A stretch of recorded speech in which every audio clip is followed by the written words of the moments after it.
warahmatullahi wabarakatuh. Salam sejahtera untuk teman-teman semuanya. Selamat berbuka puasa. Semoga dicurahkan pahala kepada teman-teman semuanya, dan juga dilimpahkan rizkinya, dimurahkan rezekinya, dilapangkan segala usahanya. Oh ya, buat teman-teman semuanya, nggak lupa saya menghimbau untuk selalu berdoa dalam setiap melakukan aktivitas. Oh ya, pada kesempatan kali ini saya ingin mereview sedikit ya teman-teman ya, berbagi informasi serta pengalaman selama 2 tahun lebih saya menggunakan Honda EDV 150 teman-teman nih. Honda EDV 150 yang saya pergunakan itu tepatnya Februari 2020 ya teman-teman ya. Jadi ini 2 tahun lebih sedikit ya. Nah, apa aja sih kekurangan dan kelebihan Honda EDV 150? Bukan dalam artian saya ingin mempromosikan, tapi semata-mata kepada review kepuasan pribadi saya menggunakan Honda EDV 150.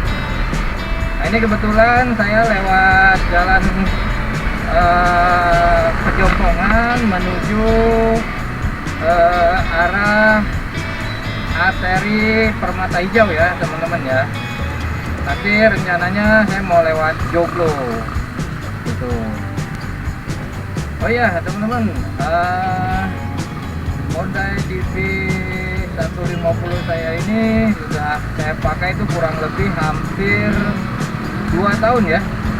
Alhamdulillah belum ada keluhan ya teman-teman ya. Untuk Honda EDV 150 saya ini sudah lumayan saya pakai jarak jauh juga ya, karena memang selain untuk kegiatan sehari-hari pulang pergi kantor, nah ini juga saya pakai untuk touring biasanya teman-teman ya, baik itu touring dekat maupun touring jauh. Kalau touring dekat yang biasa dilakukan sih itu biasanya motocamp atau red and camp atau sunmori. Tapi kalau yang jauh itu biasanya benar-benar touring lintas provinsi gitu. Kalau untuk yang motocamp atau red and camp ya untuk wilayah Bogor sampai dengan Bandung, alhamdulillah itu udah pernah saya lakonin ya teman-teman ya, yaitu menggunakan Honda EDV 150 ini beserta teman-teman komunitas. So far sejauh ini sih nggak ada kendala ya teman-teman ya. Ya memang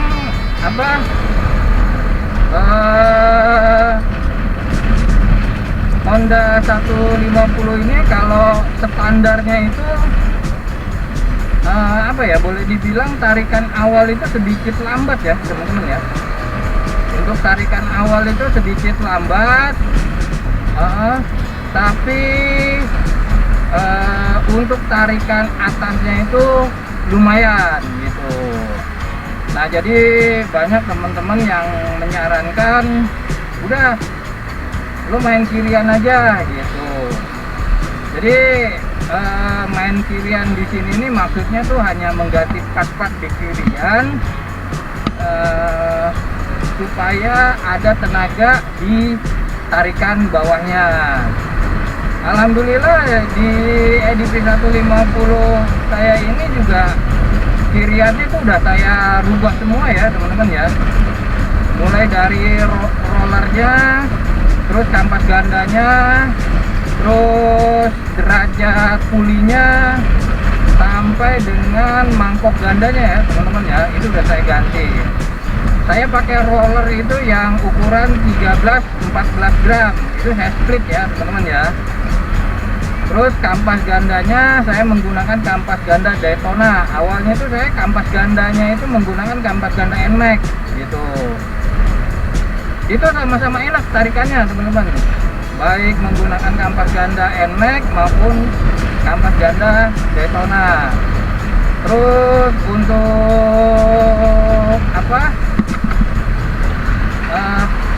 pendelnya itu masih standar. Terus untuk rumah oblingnya itu saya sudah custom ya teman-teman ya.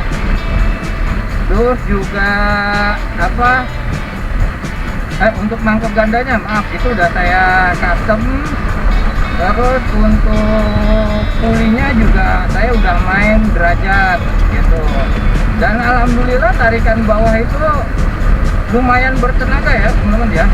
Jadi untuk start dari 0 sampai dengan 50 itu alhamdulillah lumayan cepat naiknya gitu, nggak seperti sebelumnya waktu masih standaran. Ini saya sudah sampai Simpruk ya teman-teman ya. Saya ngambil kanan ke arah jalan raya Kebayoran Lama. Yuk kita lanjut lagi ya teman-teman ya. Nah itu juga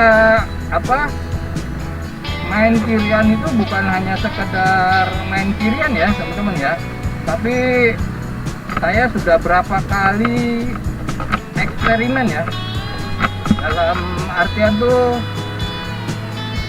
mengganti ini, mengganti itu, mengganti formula ini, mengganti formula itu. Tapi ya akhirnya dengan menggunakan barang-barang yang standar, hanya sedikit di custom, standarannya dari edisi, dengan sedikit di custom. Nah alhamdulillah tuh hasilnya sudah mumpuni ya teman-teman ya gitu. Nah untuk edisi saya jujur aja saya tuh nggak nyari kenceng ya teman-teman ya. Saya lebih kepada performa di tanjakan, karena memang pas pada saat touring itu kan kultur jalannya itu kan beda-beda ya teman-teman ya. Ada naik, ada turun, terus ada jalan yang rusak, ada jalan yang bener ya gitu. Jadi saya waktu itu minta supaya kuat tanjak aja motor saya gitu. Alhamdulillah selama saya pakai touring, red M-cam, motocam dengan kultur jalan yang boleh dibilang mulai dari tanjakan paling ekstrim sampai tingkat kemiringan sekitar 35 derajat lebih ya teman-teman ya. Terus posisi boncengan, bawa tenda, kadang bawa barang-barang, itu alhamdulillah performa motor saya itu teruji teman-teman. EDP 150 ini teruji. Nah untuk touring jauh juga saya sudah sampai di daerah Jawa Timur. Terus buat pulang kampung Jakarta Wonogiri PP, berangkat jalur utara pulang jalur selatan, itu juga udah pernah saya lakonin.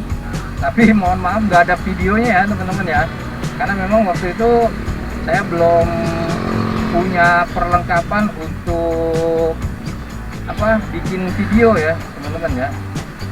Nah ini begitu punya, akhirnya terlambat saya untuk update-nya. Jadi saya sedikit bercerita aja pengalaman saya di video saya kali ini nih teman-teman nih. Nah waktu touring jauh itu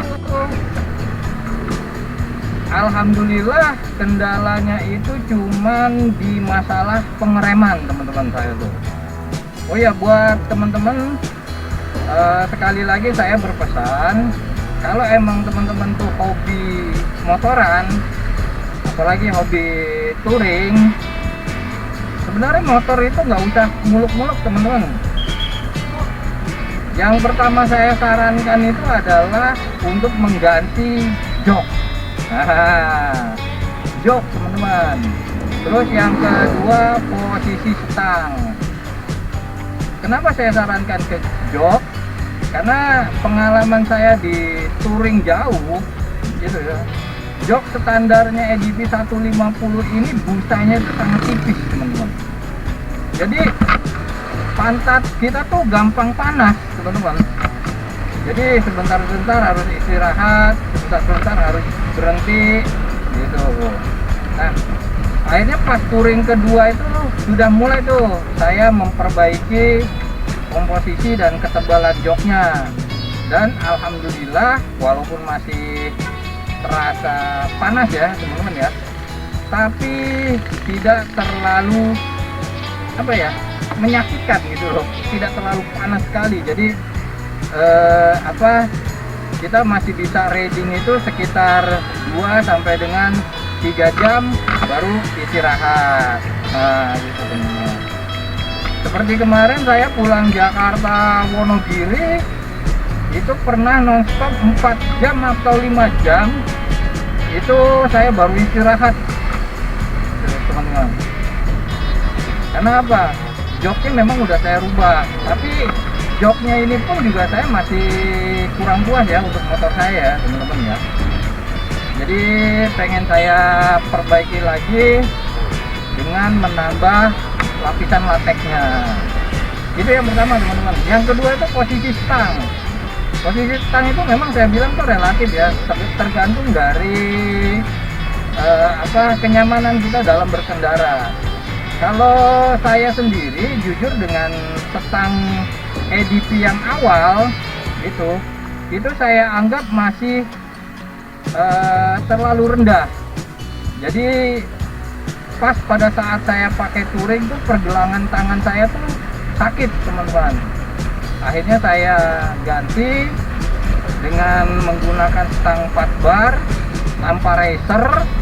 Nah itu sedikit lebih tinggi dan lebih lebar. Nah itu sekarang saya merasa nyaman teman-teman. Jadi tangan tidak terasa sakit, terus pinggang juga tidak terasa sakit, punggung pun juga tidak terasa sakit. Bahkan waktu pas saya touring Jakarta Wonogiri sampai rumah itu jam 7 atau jam 8 malam, besoknya kerja lagi, alhamdulillah itu enak-enak aja teman-teman. Jadi kondisi saya tuh fit gitu. Jadi nyaman banget. Nah itu pesan-pesan dari saya ya teman-teman ya. Jadi jok dan stang, nah itu sangat mempengaruhi sekali ya teman-teman. Kalau untuk masalah kenceng relatif teman-teman gitu. Semua motor tuh pasti bisa kenceng, tinggal bagaimana kita bisa mengendalikannya apa enggak, gitu aja sih. Terus aman apa enggak, terus membahayakan diri kita sendiri dan orang lain apa enggak. Jujur kalau untuk touring saya sih nggak pernah kenceng teman-teman gitu. Cuman memang ada waktu, time yang harus kita targetkan, jam segini harus sampai mana gitu. Nah untuk yang selanjutnya itu konsumsi bahan bakar teman-teman nih. Honda EDP 150 ini saya akui ini paling irit teman-teman. Ya dibilang paling irit sih enggak. Jadi dari sekian banyak bukan banyak ya. Saya sudah pernah mencoba motor mulai dari Suzuki, Yamaha, terus Honda. Nah EDP 150 ini ya konsumsi bahan bakarnya itu termasuk irit gitu. Motor saya mungkin di komunitas itu termasuk yang paling boros teman-teman, yaitu perbandingannya itu 1:37, sedangkan teman-teman yang lain itu bisa sampai 1:40, 1:42, bahkan ada yang 1:45.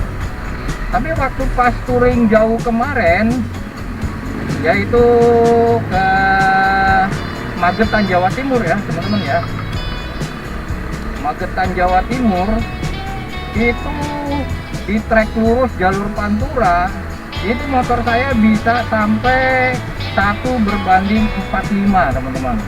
Rekor itu saya bilang tuh, irit banget ini motor saya bilang tuh. Nah pas hitung-hitungan akhirnya pulang dari touring, berangkat lewat jalur utara, pulang lewat jalur selatan, kalau nggak salah itu hampir 6 hari 5 malam ya teman-teman tuh, karena kita mampir di Dieng semalam, terus mampir di Jogja 1 malam, terus mampir di Magetan 1 malam, Purworejo 1 malam, terus mampir di Puncak 1 malam, baru ke Jakarta teman-teman gitu. Alhamdulillah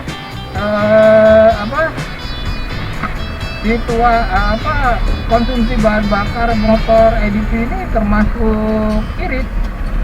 Waktu itu BBM belum naik ya, saya pakai Pertamax waktu itu belum naik ya, masih di bawah 10.000 kalau nggak salah, bahkan di bawah 10.000. Itu kita total menempuh jarak 1.413 km. Itu motor saya itu full tank sekitar habis uang itu PP itu 400 ribuan teman-teman. Terus Jakarta Wonogiri, begitu saya berangkat touring berdua sama istri lagi Jakarta Wonogiri, kondisi BBM itu udah naik. Saya waktu itu habis sekitar biaya itu 350.000 teman-teman, 350.000. Itu sudah berangkat lewat utara, pulang lewat selatan. Nah itu sangat irit sekali menurut saya ya teman-teman ya. Nah keunggulan lagi di Honda EDP itu ya suspensinya ya teman-teman ya, itu nyaman sekali gitu. Istri saya itu biasanya nggak suka diajak touring jauh teman-teman, dia itu pasti mengeluh sakit ataupun gimana. Tapi 2 kali saya ajak touring Jakarta Magetan, Jakarta Wonogiri, itu sama sekali dia itu nggak ngeluh sakit, nggak ngeluh capek itu teman-teman. Jadi enjoy aja menikmati touring. Bahkan waktu di Pantura itu istri saya sempat tidur teman-teman, sampai saya itu ngehnya karena posisi helmnya dia terbentur oleh helm saya di belakang gitu. Jadi so far sih penilaian saya ya memang relatif ya teman-teman ya, itu tergantung dari teman-teman semua ya. Saya menilai sih udah puas banget ini menggunakan motor EDP ya teman-teman ya, baik performanya, terus irit bahan bakarnya, terus spare partnya gitu. Nah ini kalau kemarin saya nggak main Sirian, jadi tarikan bawah nih untuk mencapai 40 itu lambatnya bukan main teman-teman. Tapi kalau udah di ini nih, nah nih tuh terasa tuh teman-teman ditariknya gitu. Jadi untuk posisi ingin nyalip atau mendahului kendaraan di depannya, itu saya udah nggak takut lagi seperti waktu masih standaran teman-teman gitu. Nah ini sekarang kita sudah sampai di jalan Joglo Raya ya teman-teman ya.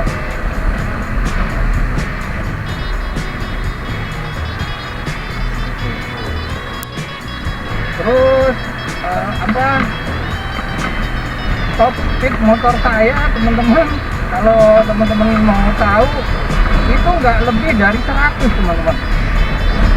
Karena ya memang motor saya lumayan berbobot ya teman-teman ya, karena memang ada penambahan aksesoris untuk touring seperti kasbar, lampu, yang boleh dibilang bobotnya itu juga nggak sedikit gitu. Apalagi kalau pas lagi kita mau camping atau motocamp ya teman-teman ya. Saya sama istri aja berdua itu udah hampir 150 kilo teman-teman. Belum tambah tenda, barang-barang perabotan lainnya, alat masak. Nah, makanya pas di kontennya saya untuk upgrade di Kiria itu sebenarnya bukan untuk kenceng teman-teman, tapi untuk kuat nanjak gitu. Nah, alhamdulillah tanjakan yang paling ekstrim yang pernah saya lewati selain di Bandar Langit Dieng, itu ada lagi jalur Gunung Lio di daerah Salem Brebes teman-teman. Kalau teman-teman tahu jalur Gunung Lio itu saya udah pernah melewati di sana, tapi memang nggak ada videonya ya teman-teman ya, karena waktu itu saya belum punya action kamera gitu. Nah, di jalur Gunung Lio itu tanjakannya mantap teman-teman, terus turunannya juga mantap gitu. Nah, kelemahannya nih teman-teman nih, kelemahannya Honda EDV 150 kalau yang saya rasakan itu adalah pengereman teman-teman. Saya touring Jakarta Magetan, terus Jakarta Wonogiri, itu 3 kali ngerasain rem blong teman-teman. Yang pertama itu di Magetan, yang pertama itu di Boyolali, terus di Magetan, terus rem blong itu di daerah Mangunan, Yogyakarta. Itu saya ngerasain rem blong. Oh, terus di ini teman-teman, di jalur Puncak 2. Nah, itu juga turunannya juga ekstrim itu teman-teman. Nah, itu rem saya juga sempat blong gitu. Nah, mungkin buat teman-teman semua, kalau misalnya mau touring membawa beban banyak, nah itu juga diperhitungkan feelingnya ya dalam menggunakan rem. Jadi jangan sampai tuh dua-duanya itu dipencet terus pas pada saat turunan ataupun pada saat jalan itu dipencet terus. Nah, itu sangat membahayakan sekali teman-teman gitu. Kalau misalnya sudah blong ya paling, kalau yang waktu itu saya hanya istirahat, tidak saya siram, karena takutnya Pak kalau disiram, yang pertama piringan itu pengok, yang kedua pelek itu bisa pecah teman-teman gitu. Jadi saya diem istirahat di sana sama istri berdua, udah tinggal nikmatin aja sampai motor itu bisa jalan lagi. Yuk kita lanjut lagi teman-teman. Jadi keenakan cerita nih saya teman-teman ya, sekedar sharing aja sih teman-teman nih. Jadi alhamdulillah untuk edisi 150 ini saya akui mumpuni lah gitu, mumpuni. Baik jalanan yang semi ataupun tanjakan yang sedikit ekstrim, nah Honda EDV ini masih mampu untuk melewatinya teman-teman. Ini pengalaman saya dan istri menggunakan EDV 150 teman-teman. Untuk konsumsi bahan bakar motor saya saat ini itu di 36:1 ya teman-teman ya, termasuk apa boros kalau di komunitas motor saya teman-teman, 36:1. Nah ada yang bahkan 42:1 tuh untuk konsumsi bahan bakarnya di komunitas saya itu, tepatnya di Apok Honda EDV Owner Community Tangerang Selatan. Oke teman-teman, mungkin itu aja ya yang bisa saya review tentang motor saya. Jangan lupa di like, di komen. Terus saya juga mohon maaf apabila ada penyampaian yang kurang berkenan ataupun tidak tepat pada tempatnya ya teman-teman ya, saya mohon dimaafkan. Oke nih teman-teman nih, sekarang saya sudah memasuki Jalan Ciledug Raya, tepatnya nanti tempatnya itu di Giant Treo teman-teman. Yuk kita lanjut lagi teman-teman.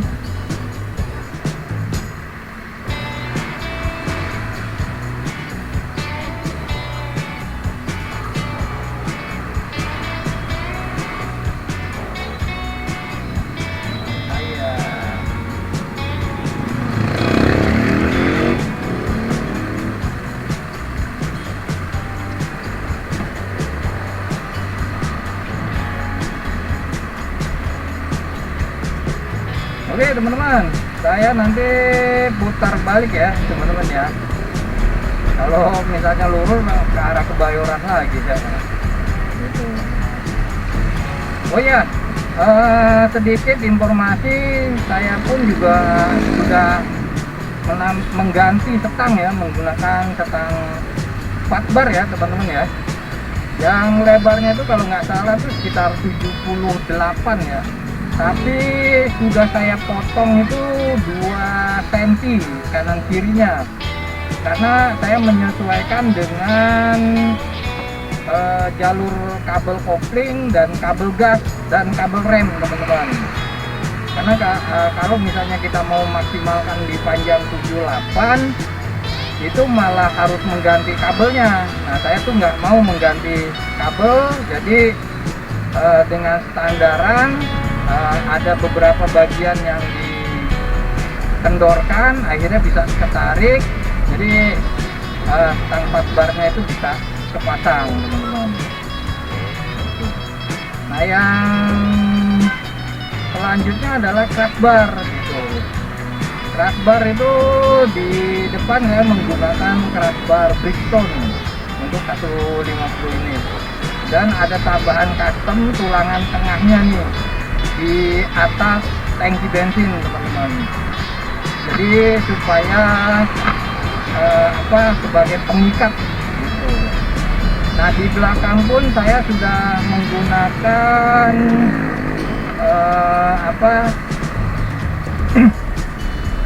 crossbar atau untuk sidebox ya teman-teman ya, tapi saya pasangin dengan tas yang boleh dibilang itu custom dari daerah Bandung, saya mesennya semi kulit teman-teman. Jadi kalaupun nyenggol mobil, nyenggol motor ya tidak terlalu membahayakan karena bahannya juga lentur ya teman-teman.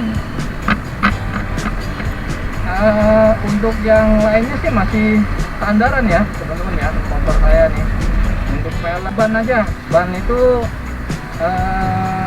yang belakang itu saya besarin ya teman-teman ya, itu pakai 140 per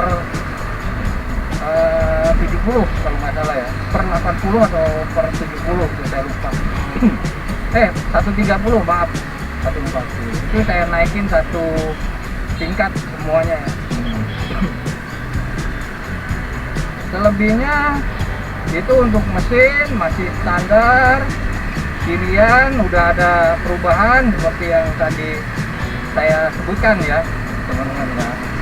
Gitu. Mudah-mudahan sih bisa jadi inspirasi buat teman-teman semua apabila yang ingin cari motor ataupun yang sudah punya motor EDV. Nah, itu bisa jadi acuan, bisa komen di bawah. Oke teman-teman, itu aja yang bisa saya sampaikan. Wabillahi taufiq wal hidayah. Wassalamualaikum warahmatullahi wabarakatuh.